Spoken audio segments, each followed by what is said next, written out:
Y entonces, luego de la gran confesión de Pedro, Jesús le dice, y tú eres Pedro, y sobre esta roca edificaré mi iglesia, y las puertas del Hades no prevalecerán contra ella. Pedro, sabemos que Pedro era un sobrenombre, él se llamaba Simón y tenía por sobrenombre Pedro, que significa piedra o piedrecita. Entonces Jesús hace un juego de palabras ahí, y tú eres piedra o piedrecita, y sobre esta roca, o sea, esta gran piedra, edificaré mi iglesia. Entonces en este versículo vale la pena encontrar el significado a algunas expresiones. Por ejemplo, esta roca. ¿Qué significa la expresión esta roca? Y hay tres teorías al respecto.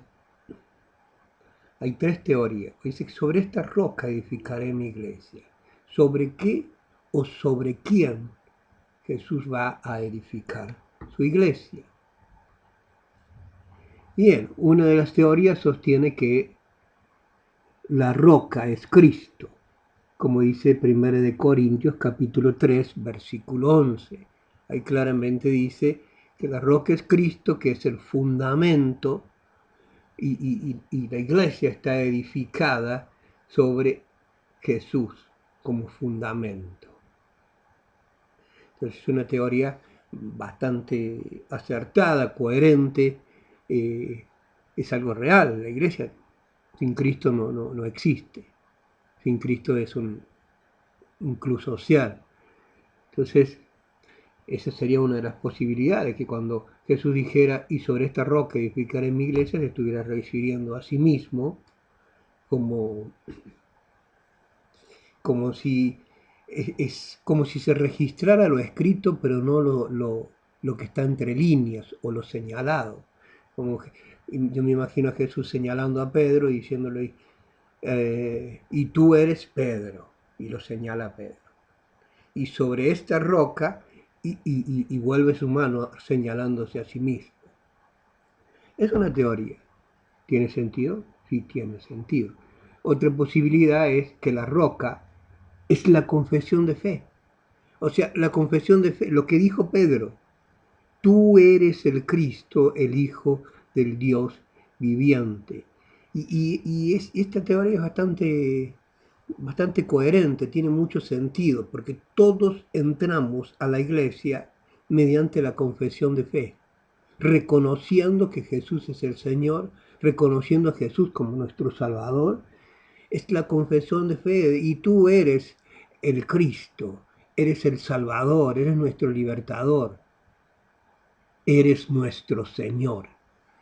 Entonces, la segunda teoría sostiene que la roca sobre la que es edificada la iglesia es la confesión de fe. Y la tercera teoría es Pedro, ¿sí? Pero no Pedro en un sentido personal, como algunos lo entienden, que ubican a Pedro como eh, la cabeza de la iglesia, y no, Pedro demostró ser bastante inestable como para edificar la iglesia sobre él, sino Pedro en representación de los apóstoles. Dice Efesios capítulo 2, versículo 20, edificados sobre el fundamento de los apóstoles y profetas, siendo la principal piedra del ángulo Jesucristo mismo. La iglesia está edificada sobre el fundamento de los apóstoles y profetas. Entonces, la roca sobre la que Jesús edifica su iglesia serían los apóstoles. Otro texto bíblico está en Apocalipsis capítulo 21, 14, y dice, y el muro de la ciudad tenía 12 cimientos, y sobre ellos los 12 nombres de los 12 apóstoles del Cordero. Acá está hablando de los apóstoles, los 12 primeros apóstoles, los 12 que escogió Jesús, y estos 12 dice que son el cimiento de la santa ciudad, la ciudad celestial, del cielo, podríamos decir, la morada de todos los santos, tiene eh, 12 cimientos y cada uno de estos cimientos representa a cada uno de los apóstoles. Entonces acá vemos otro pasaje en el cual el cimiento es Pedro en representación de los apóstoles. Y bien, hay tres posibilidades. En definitiva, Jesús no nos dice directamente. No está registrado que luego los discípulos le preguntaron, Señor, cuando dijiste sobre esta roca edificaré mi iglesia, ¿a qué roca te referías? Entonces no tenemos registrado eso. Lo cierto es que independientemente de lo que signifique la roca en este pasaje, todas estas teorías son coherentes, todo tiene sentido. Cristo es el fundamento de la iglesia, los cimientos, los apóstoles, todos entramos a la iglesia mediante la confesión de fe. Los apóstoles pusieron el cimiento, la base, las doctrinas que hoy nosotros creemos, las que ellos enseñaron quedó registrado en el Nuevo Testamento y nosotros hoy nos regimos por sus enseñanzas, las enseñanzas de los apóstoles, el fundamento, las bases, los cimientos lo pusieron los 12 apóstoles. Así que no tiene mayor relevancia cuál de los tres es la roca. Lo importante es que Jesús edifica su iglesia. ¿Qué significa la expresión las puertas del Hades? Porque dice, y sobre esta roca edificaré mi iglesia y las puertas del Hades no prevalecerán contra ella. Está hablando de la iglesia. Las puertas del Hades no prevalecerán contra ella. El Hades era el lugar donde iban los muertos. Hades significa sepulcro. En tiempos antiguos, cuando la revelación era más limitada, cuando se tenían menos conocimiento de las cosas por venir, se llamaba Hades al lugar al que iban los muertos buenos y los muertos malos. Entonces acá habla de Hades, también Hades se usa como sepulcro, muchas veces en la Biblia se traduce como sepulcro. Entonces dice que las puertas del sepulcro, las puertas de la muerte, las puertas del reino de las tinieblas, dice, significa que el poder de la muerte no es capaz de impedir el avance del reino, ni reclamar victoria sobre aquellos que pertenecen a Dios. El poder de la muerte fue quebrado. Cuando Jesús en la cruz y luego resucita a los 3 días, venció a la muerte, quebró el poder de la muerte. Antes, ineludiblemente, todos íbamos a un mismo destino, al sepulcro. Todos íbamos a la muerte. Jesús quebró eso. ¿Sí? Fue la excepción que nos da la posibilidad de que las puertas del Hades tiemblen ante la presencia de la iglesia. Y las llaves, Jesús habla también de las llaves. Y cuando habla de, y te voy a dar las llaves, muchas veces se los caricaturiza a Pedro o a San Pedro como estando en las puertas del cielo con un gran llavero y dejando entrar a la gente o no, porque se les dieron las llaves. Las llaves una llave te sirve para entrar, abrir o cerrar. es la autoridad de abrir y cerrar. No es poder para dejar que alguien entre al cielo o no. No se le concedió ni a Pedro ni a la iglesia el hacer que alguien entre al cielo, no, vos entrás, vos no entrás. Eso no es real. Pero sí se le concedió a Pedro y a la iglesia la autoridad de abrir y cerrar, el privilegio y responsabilidad de abrir y cerrar. Si alguien está en pecado, uno puede presentarle la oportunidad de ser salvo. Entonces le estás abriendo. Pero si no le presentas, le estás cerrando. Dice que en Ezequiel dice que el Señor va a reclamar,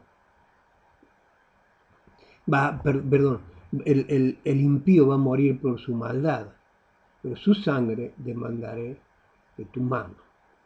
Si la iglesia se calla, si los profetas se callaban en aquel tiempo, y en este tiempo la iglesia se calla, eso va a ser algo que el Señor nos va a reclamar. Y vamos a tener que rendir cuenta del uso que hicimos de las llaves, de esta autoridad para abrir y cerrar. Es el mensaje del Evangelio, la llave es el mensaje del Evangelio, el cual abre las puertas al reino. Pedro tuvo el privilegio de abrir la puerta de la salvación a judíos y a gentiles. En Hechos capítulo 2, cuando nace la iglesia, Pedro fue el primer predicador y allí se convirtieron 3.000 judíos. Entonces Pedro abrió la puerta a judíos.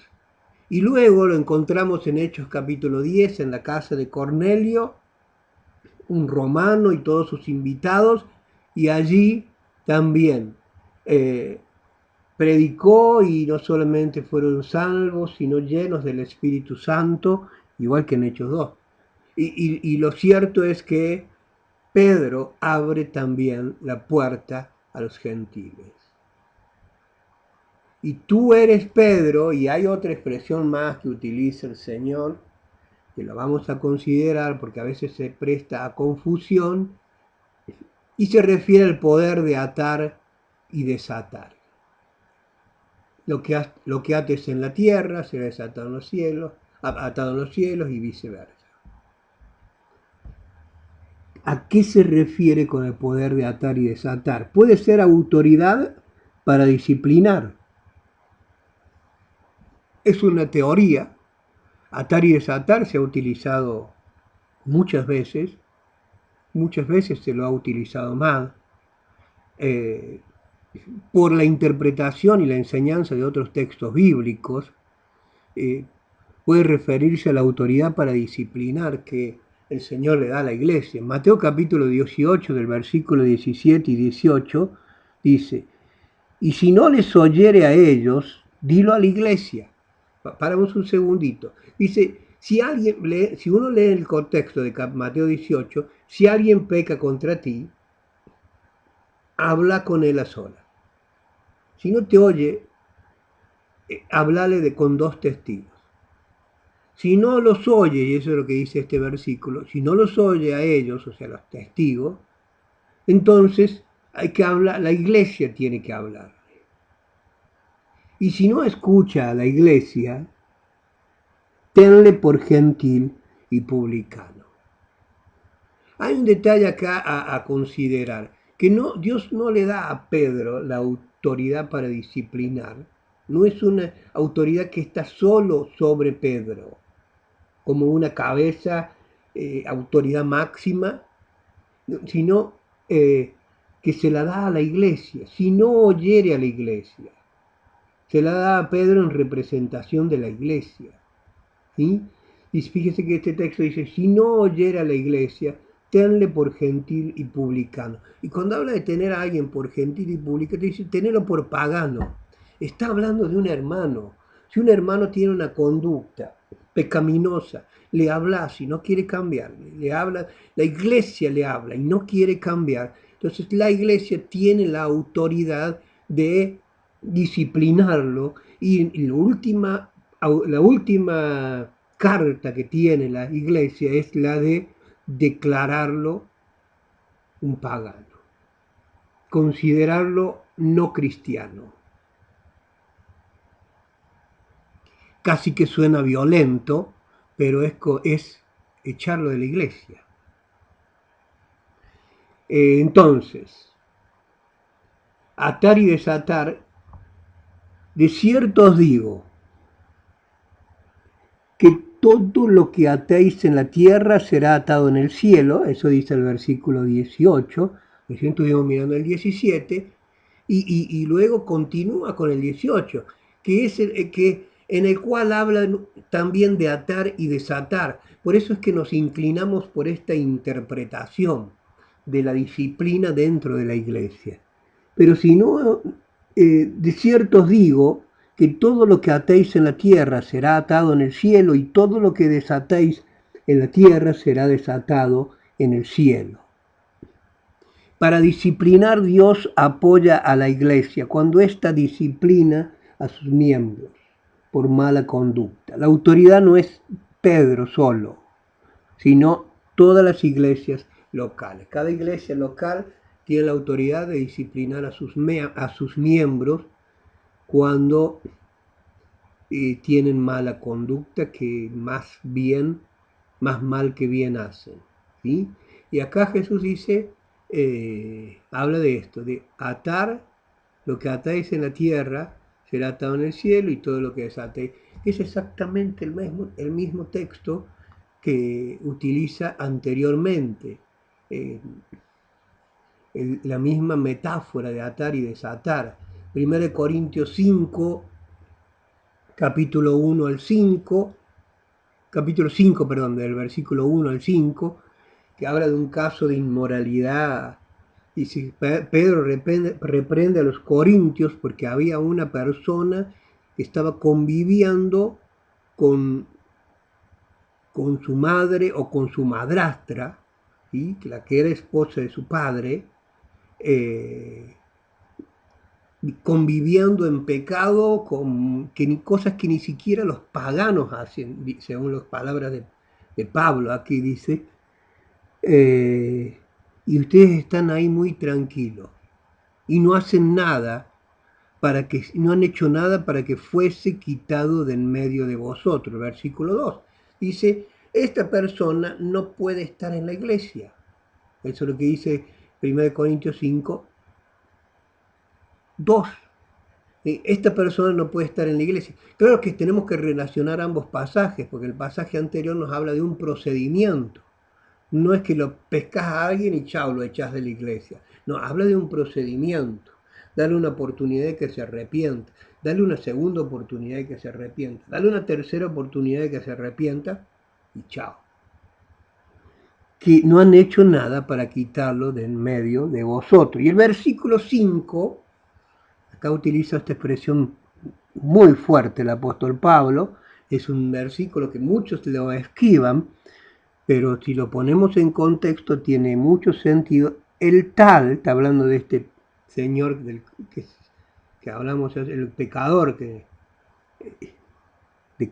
Corintios, dice, el tal sea entregado a Satanás para destrucción de la carne, a fin de que el espíritu sea salvo en el día del Señor Jesús. Entonces la pregunta es, ¿qué significa entregado a Satanás? Para destrucción de la carne, a fin de que el espíritu sea salvo. ¿Qué significa entregado a Satanás? No se refiere a vamos y hablamos con el diablo, mirá, te lo entrego, así como si nos enojáramos con alguien y le tenemos bronca y lo maldecimos, decimos, diablo, toma, haz lo que quieras con él. No, eso no se refiere a eso. Ya claramente Jesús dice que hay que bendecir a los que nos maldicen. ¿Mm? Entonces dice que tal que sea entregado a Satanás. Y se refiere a lo mismo que mencionábamos antes, ¿no? Que dice que se ha quitado de en medio de vosotros, ¿sí? Habla de expulsión de la iglesia, expulsarlo de la iglesia, sacarlo de la cobertura de la iglesia. ¿Entendés? Porque la iglesia le da una cobertura espiritual, es un gran, como un escudo protector. A veces las personas le pasan alguna, algunas piedras, algunas tormentas les pasan y les llega, pero mucho no le llega porque está la cobertura de la iglesia. Entonces Pablo dice, sáquenle la cobertura de la iglesia y que sufra en la carne. A veces viene, cuando estás en la iglesia, si te apartas, a veces vienen enfermedades, viene una cosa, la otra. Entonces, a lo mejor por medio del sufrimiento se arrepiente. Esa es la idea de este versículo 5. ¿Sí? Algunos son muy buenos, más buenos que Dios, más buenos que el apóstol Pablo. No, nosotros no echamos a nadie de la iglesia. Pablo lo aconseja para salvar a la persona. ¿De qué te sirve tener a alguien que después no va a ser salvo? Es sumamente complejo el tema, este episodio de Jesús y Pedro, y sobre esta roca edificaré mi iglesia, si las puertas del Hades no van a prevalecer contra ella, y te doy, y para todo lo que ates y desates, y en que el Señor nos ayude, nos dé sabiduría y que podamos utilizar correctamente estos textos bíblicos. Dios te bendiga.